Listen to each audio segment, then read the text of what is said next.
हरे कृष्ण। आज का टॉपिक है कोई मांग रहा है आपको दुआओं में, तो क्या है उस पर्सन की एनर्जी और क्या है उनके जज्बात, ये जानने की कोशिश करेंगे आज की रीडिंग से। टैरो में से 6 कार्ड लेंगे और ओरेकल में से 7 मैसेजेस। तो शुरुआत करते हैं शफल करके।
पहला ही कार्ड है द लवर्स का। ये कार्ड क्या बता रहा है ये मुझे तो ज़्यादा एक्सप्लेन करने की ज़रूरत है नहीं, क्योंकि आप समझ ही सकते हैं ये पर्सन आपसे बहुत ज़्यादा प्यार करते हैं। प्यार तो है ही साथ आपके साथ एक सेक्सुअल रिलेशनशिप में भी ये आगे बढ़ना चाहते हैं, यानी कि शादी के बाद की सब बातों के बारे में भी शायद ये काफ़ी ज़्यादा सोचते रहते हैं। एक फैमिली स्टार्ट करना चाहते हैं जिसमें आप दोनों के रिश्ते में एक ट्रांसपेरेंसी हो, एक दूसरे का हमेशा के लिए साथ हो, और यही साथ वो ज़िंदगी भर के लिए सोच रहे हैं। इसलिए शायद ऊपर वाले से दुआ कर रहे हैं कि हमेशा के लिए ये पर्सन मुझे मेरा ज़िंदगी में चाहिए, इसलिए ये मांग रहे हैं आपको। ये तो पहला क्लियर आंसर मिल रहा है। नेक्स्ट है द स्टार। ये एक्वेरियस का कार्ड है, तो आपका या इनका साइन हो सकता है, यानी कि कुंभ राशि। यहाँ पे भी आप देख सकते हैं ये जो इमेज है वो भी नेकेड है, तो सेक्सुअल थॉट काफ़ी ज़्यादा है आपको लेके, यानी कि फैंटेसीज में शायद काफ़ी ज़्यादा खोए रहते हैं। स्पेशली ये स्टार का कार्ड यही बताता है कि रात के वक्त शायद ये आपको काफ़ी ज़्यादा मिस करते रहते हैं या मिस करती रहती है, क्योंकि इनके जो इमेजिनेशन है वो थोड़ी सी इस तरह से है कि आपके साथ ओपन अप होना चाहते हैं अपने जज्बातों को लेके, लेकिन वो ओपन अप हो नहीं पा रहे हैं। जैसे ये स्टार का कार्ड बताता है विश कार्ड, तो आपको पाना है, यही इस पर्सन की विश है और ये वजह है कि वो मांग रहे हैं आपको। नेक्स्ट है page of pentacles, earth sign, Taurus, Virgo या फिर कैप्रिकॉर्न। यहाँ पे भी आप देख सकते हैं इस पर्सन के हाथ में एक पेंटिकल है, उस पेंटिकल को लेके ये बहुत कुछ सोच रहा है। यहाँ पे भी स्टार बना हुआ है, तो अपने दिल की जो ख्वाहिशें हैं वो पूरी करना चाहते हैं। पेंटिकल रिप्रेजेंट करते हैं फैमिली को, करियर को और पैसों को भी, तो इनके लिए शायद इनकी फैमिली भी इम्पॉर्टेंट है, पैसों को भी ये इम्पोर्टेंस देते हैं, और साथ ही साथ करियर ओरिएंटेड भी ये पर्सन हो सकते हैं, यानी कि प्रैक्टिकल माइंडेड है। अगर ये अर्थ साइन के हैं तो ग्राउंडेड रहने वाले पर्सन है। जैसे यहाँ पे ये पर्सन ज़मीन के ऊपर खड़ा है, मतलब ऐसा नहीं है कि हवा में ख्यालों में कुछ खोया हुआ है, तो उसी सभी बातों को शायद इन्होंने सोच के रखा है। मतलब उनकी फैमिली भी शायद आपको मना नहीं करेगी, उनको भी शायद आप पसंद आएंगे। फिर उनके पास, इस पर्सन के पास जो भी करियर ऑप्शन है वो भी शायद ऐसा है जिसको कोई मना नहीं कर सकता। तो सिक्योरिटी की तरफ से तो शायद इन्होंने अपने आप को काफ़ी ज़्यादा सिक्योर कर लिया है कि कोई इनको मना ना करे, यानी कि रिजेक्ट ना करे। तो ये भी एक बात है कि शायद थोड़ी बहुत अगर कुछ मुश्किलें आ रही थी तो उनको भी ये सॉल्व करने को तैयार है, यानी कि करियर में भी शायद थोड़ा सा ये कुछ गोल वगैरह अचीव करने वाले पर्सन हो सकते हैं, जिसकी वजह से इनकी चाहत ही है कि जो ये ठान लेते हैं वो पाने के लिए अपना बेस्ट देते हैं। नेक्स्ट है द चैरियट। ये कैंसर का कार्ड है, कर्क राशि। जैसे यहाँ पे ये आगे की तरफ बढ़ रहा है रथ में सवार होके, वैसे ही जैसा कि इस कार्ड में हमने देखा लवर्स के कार्ड में कि शादी से जुड़ी बातें काफ़ी ज़्यादा चलती रहती है इस पर्सन के दिलो दिमाग में। जैसे दूल्हा तैयार होके दुल्हन को ले जाता है, शादी के वक्त का माहौल होता है, उस तरह की बातें इनके दिलो दिमाग में काफ़ी ज़्यादा है, और आपके साथ एक सीरियस और लाइफ लॉन्ग रिलेशनशिप ये चाहते हैं, इस वजह से इस तरह से आपकी तरफ बढ़ना चाहते हैं।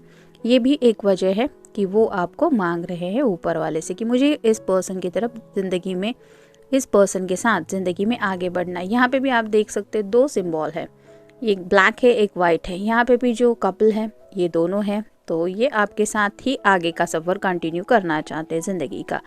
नेक्स्ट है 10 of swords, air sign Gemini, Libra या फिर एक्वेरियस। कुछ बातें हैं जैसे यहाँ पे ये सेक्सुअल एनर्जी के बारे में काफ़ी ज़्यादा सोचते रहते हैं या सोचती रहती है, जिसकी वजह से उन्हें कम्युनिकेशन में ब्लॉकेज आ रहे हैं। आखिर कहे तो कहे कैसे कि how much they miss you, और आपको असलियत में उन्हें क्यों लगता है कि आपका उनके साथ होना बहुत ज़रूरी है।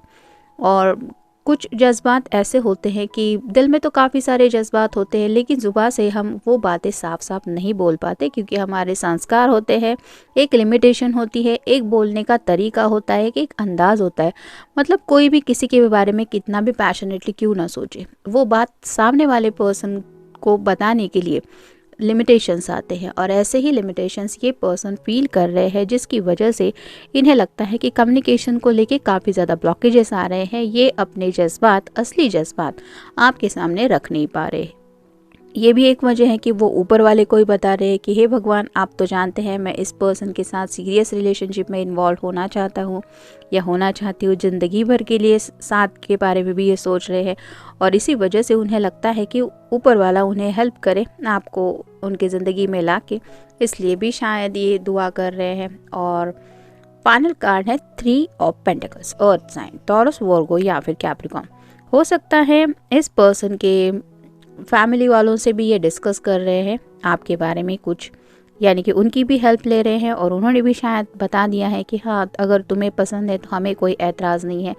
तो उन्हें लगता है कि आप एक ऐसे पर्सन हैं कि जिनको फैमिली वाले भी अप्रूव कर चुके हैं, या फिर वो भी मना नहीं करेंगे, तो वाई नॉट, अब इस रिश्ते में आगे बढ़ने को लेके कोई रुकने वाली तो बात है नहीं, इसलिए ये शायद इस तरह से मांग रहे हैं। मतलब आप दोनों की भी विशेष को लेके ये काफ़ी ज़्यादा सोचते रहते हैं। उन्हें ऐसा लगता है कि ज़िंदगी भर के लिए जो खुशियाँ एक पर्सन किसी को भी देना चाहता है, वो सब बातें ये आपको देने के लिए तैयार है, और शायद एक आपकी हाँ की ज़रूरत है, इसलिए शायद ये इस तरह से मांग रहे हैं। देखते हैं बाकी के ओरेकल कार्ड क्या कहते हैं।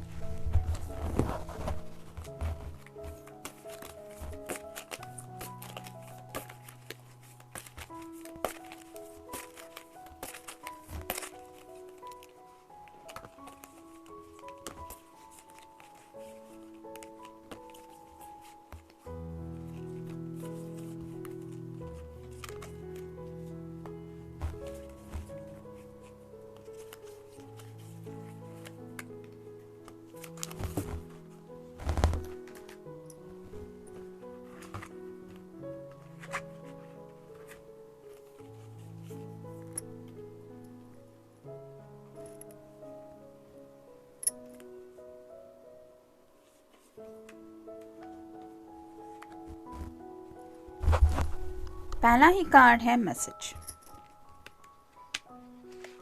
तो हो सकता है कई बार इन्होंने कोशिश की है अपने जज्बात आपको कहने की, लेकिन मैसेज के ज़रिए भी वो एग्जैक्ट बातें जो ये आपसे कहना चाहते हैं या कहना चाहती है वो आपको नहीं बोल पाते। जैसे यहाँ पे लवर्स के कार्ड में हमने देखा कि अगर कोई किसी को काफ़ी ज़्यादा मिस कर रहा है, तो आई मिस यू ये कहने से वो बात सामने वाले पर्सन तक नहीं पहुंच जाती, और यही प्रॉब्लम हो रही है इस पर्सन को। तो आपको मैसेज नहीं दे पा रहे हैं, इसीलिए शायद ये डायरेक्टली ऊपर वाले को ही मैसेज दे रहे हैं, यानी कि भगवान को ही मैसेज दे रहे हैं कि मुझे ये पर्सन अपने ज़िंदगी में चाहिए, और इसीलिए शायद ये इस तरह से दुआ कर रहे हैं या कर रही है। फिर है होम। उन्हें लगता है कि आपके साथ उनका एक हैप्पी होम हो सकता है, यानी कि ऑलरेडी अगर ये आपको एज अ कपल अपने साथ काउंट कर रहे हैं, तो उन्हें लगता है कि आपके साथ वो अपने घर में हमेशा के लिए, ज़िंदगी भर के लिए खुश रह सकते हैं, और ये घर की सभी खुशियाँ उन्हें मिल सकती हैं अगर आपका साथ हो। तो आपके साथ घर बसाना चाहते हैं, ये भी एक यहाँ पे बात है। नेक्स्ट है प्रपोज।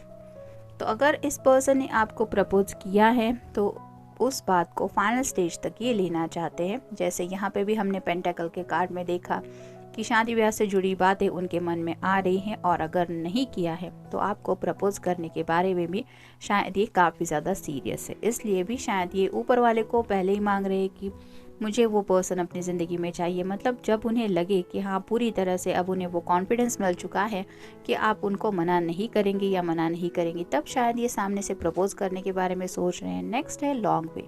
उन्हें लगता है आप एक ऐसे पर्सन हैं जिनके साथ ज़िंदगी का आगे का सफ़र, बहुत लंबा सफ़र वो तय कर सकते हैं। जैसे कि इस चैरियट के कार्ड में हमने देखा कि लॉन्ग जर्नी के बारे में सोच रहे हैं, ज़िंदगी भर के सफ़र के बारे में ये आपका साथ चाहते हैं, और इसीलिए शायद ये इस तरह से आपको ऊपर वाले से मांग रहे हैं। नेक्स्ट है मेडिटेशन। तो जैसे 10 ऑफ सॉर्ड के कार्ड के ऊपर ही ये कार्ड आया है, तो उन्हें ब्लॉकेजेस जो आ रही है उसके लिए शायद ही अपना माइंड क्लियर करने की कोशिश करते रहते हैं। और मेडिटेशन से भी पता चलता है कि ऊपर वाले से कनेक्ट होने की कोशिश कर रहे हैं। भगवान से प्रार्थना की जा रही है, कोई स्पेल कास्टिंग भी हो सकता है, कोई मंत्र जाप भी हो सकता है, जिसको ये काफ़ी ज़्यादा कर रहे हैं, मतलब आपको पाने के लिए। फिर है सॉरी। तो शायद कुछ बातें हैं जो आप दोनों के बीच में रुकावटें बन रही है। जैसे ये पर्सन अगर पैशनेटली आपको पहले ही थोड़ा सा कुछ कह चुके हैं, तो हो सकता है किसी किसी का रिएक्शन है कि आपने शायद कम्युनिकेशन बंद कर दिया है, आपने इस पर्सन से बातचीत बंद कर दी कि तुम ये सोचते हो मेरे बारे में, या मैंने कभी नहीं सोचा था कि तुम इस तरह से कुछ मेरे बारे में सोचते होगे, या फिर तुमने ये कहा भी कैसे। इस तरह से भी शायद कुछ हुआ हो सकता है किसी किसी के साथ, या फिर थोड़ा सा कुछ कम्युनिकेशन में इन्होंने कुछ बोल दिया है, कुछ बातें आपके दिल को शायद चोट पहुंचा गई है, जिसकी वजह से ये पर्सन सॉरी फील कर रहे हैं। और ये ऊपर वाले से भी कह रहे हैं कि मेरी गलती हो गई, मुझे माफ़ी चाहिए उस पर्सन की तरफ से, और शायद इसीलिए भी ये सच्चे दिल से आपको मांग रहे हैं दुआओं में। और फाइनल कार्ड है डिफरेंसेस। ये कार्ड क्लियरली बताता है कि दोनों के बीच में कुछ उलझन वगैरह हुई है, या फिर झगड़ा वगड़ा हुआ हो सकता है।